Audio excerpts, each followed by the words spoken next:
Okay, I think we're recording. Yes, we are. Hi, I'm Joe Patton. I'm a personal injury lawyer in Topeka and Lenexa. And I'm here today with Mary Flynn. And let me kind of explain to you a little bit what we're going to be talking about today. As some of you know, hi, Mary, by the way. How are Hi, you? Joe. Hi, everyone. I'm I've got my great. coffee, so we're ready to go. Several years ago, I served in the legislature. I was on the corrections committee.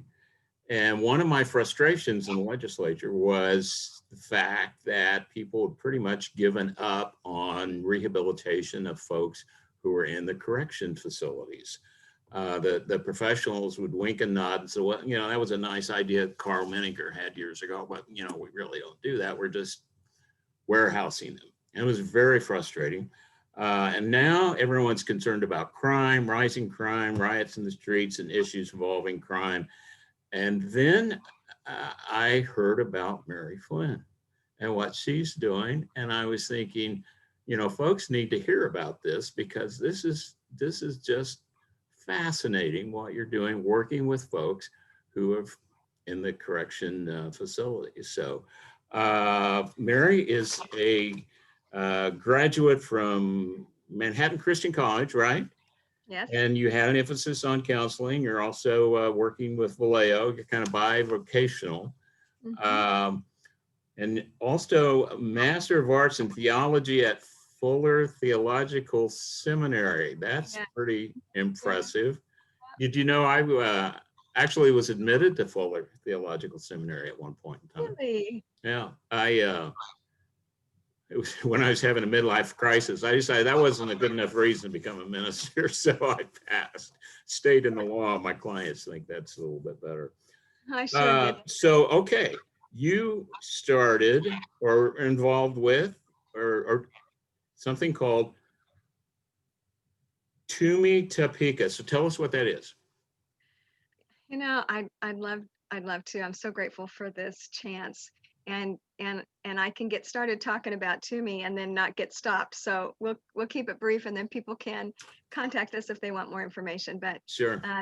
the Urban Ministry Institute is a ministry of world impact. And um, some time ago in World Impact's ministry of going into urban neighborhoods and discipling and beginning church planting and working with benevolence and all the things you do in an urban environment, they understood that in order to have leaders in an urban environment, you have to have a way to train them. And it's very, very, very, very hard to get any kind of formal training for any kind of ministry, any theological emphasis.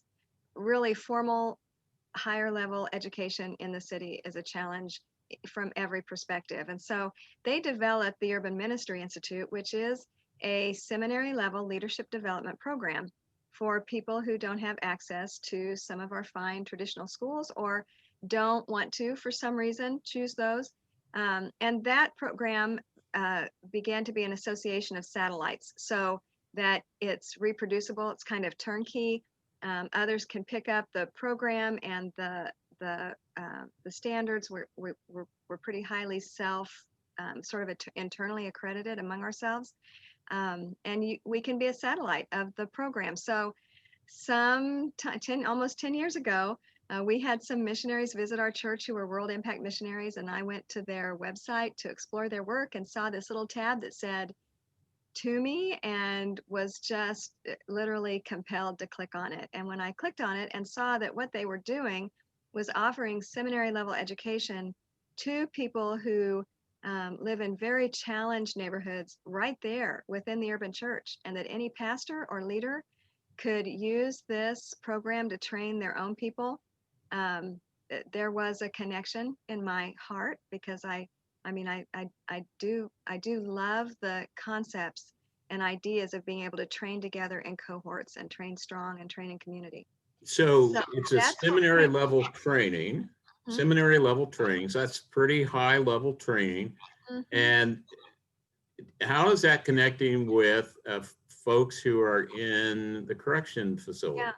So it is focused on leadership development. So that would be like it's sort of like the emphasis of the program. And we began it in the community with a strong program and alongside also Topeka Rescue Mission. but we had a trajectory and a hope that we could make seminary education available to the urban poor wherever they are, whether they're homeless, whether they are in jail, whether they're in prison, that they might live in various contexts, and we wanted their training to not be interrupted. So we got strong classes going in the community, and then we moved into our county jail and worked in the county jail for several years. And when we felt like we had that kind of, we knew what we were doing there, then we began at Topeka Correctional Facility. Tell me how that works. How's that work? How the program works there. Yeah. In normal circumstances, we have a 2-level tiers to the program, a discipleship class that everyone who wants to be in the seminary needs to take and certify in. So they come to all the classes, do all the homework, demonstrate understanding of the concepts, and that's called Fight the Good Fight of Faith. And they finish that, get a certificate for that, and then they can apply for the actual seminary program.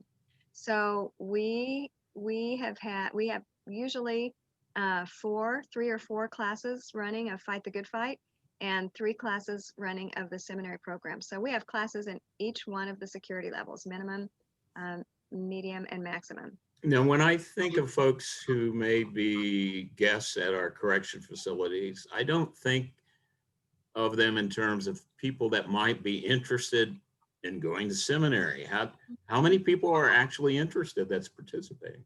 Well, we've had over 250 women take at least one class. Really? Which is more than 20% of the population of the That prison. is amazing.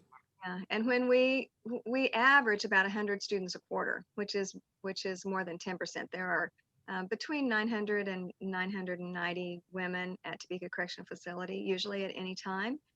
And so we have run about 10%. We still have 62 students on our rolls, even during shutdown, who are still incarcerated and still considered our students. So for a typical student that goes through that, explain to us, or maybe give some illustrations, how does that affect the person and what's the results of it? You know, what you said is so true. People don't expect that people who are incarcerated are there because they are called to be leaders of the church. But people also don't understand that there is a church inside.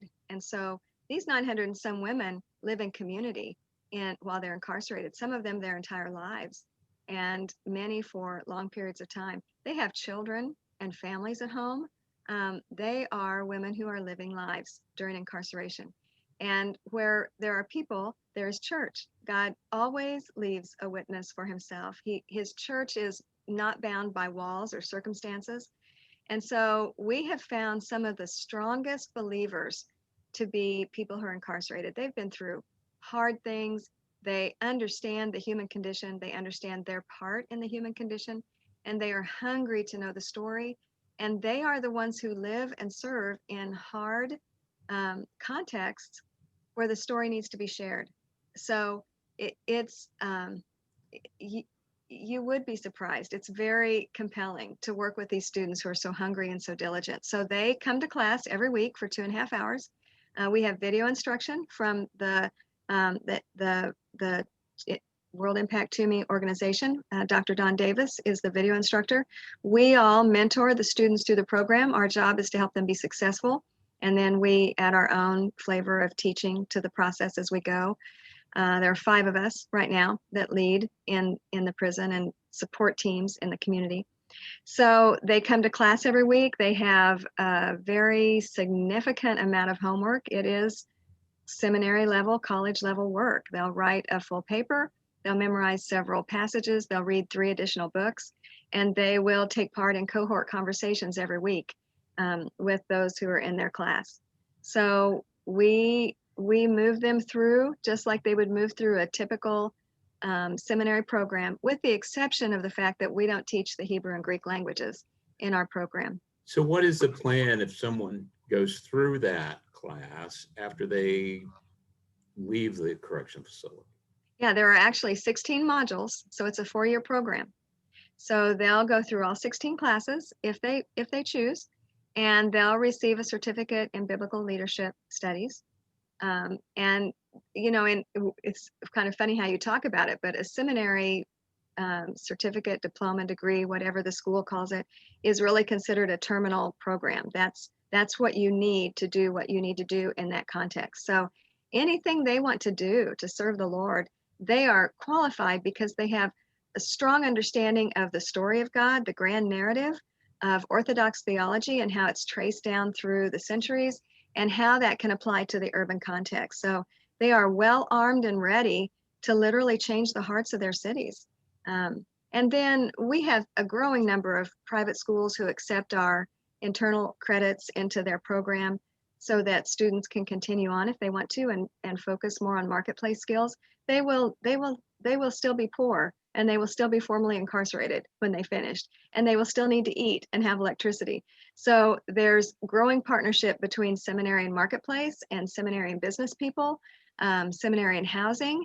These are the things we'd like to see expand and grow so that these women can not only take the word like the football to the goal in the city, but can also have restoration in their families and food and housing and employment at the same time. That sounds so exciting.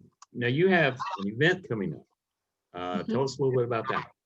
So the event is the Women Who Changed the Heart of the City Topeka event. And we add Topeka because the project for this was graciously shared with us from Union City Mission in Kansas City, who's done a Women Who Changed the Heart of the City luncheon for several years as one of their fundraisers.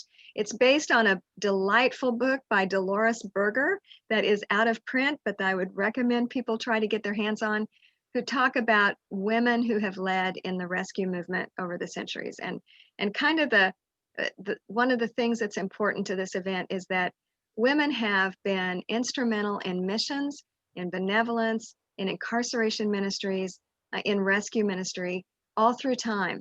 It's often been women who've taken the word to the heart of the city and shared it. And so we have such high expectations of what these women can do when they train. So this event is our fundraiser and our fundraiser to help us remain stable, take resources and classes into the prison, and most important, to continue to be here for them. They have an expectation that if they start a program, they will be able to finish it. So our sustainability is vital. The city has experienced so much abandonment, and people who, we start things, but for whatever reason, this is not for volunteers, maybe a lifelong thing. But what we're doing with these women is a long-term commitment to train and serve and equip. So we want to be here for them, and we want to continue to resource them. Some of them will turn their worlds upside down with our support. That sounds like it. That's amazing. And we will leave a link below where someone, if they're interested, can contribute and how they can get additional information. Mary, thank you so much. They can register, Joe, just by emailing or texting me. If they will just text or email me their name, I'll get back with them. We'll get them registered and help them with all the details. That's great. Thank you for your time, and thank you for what you're doing. That is just phenomenal. Well, thank you for your support, and thank you to all your friends who, in spite of everything, love our neighborhoods and believe that there is light and life in them that can be nurtured. Thanks so much, Joe. Bye-bye. Bye.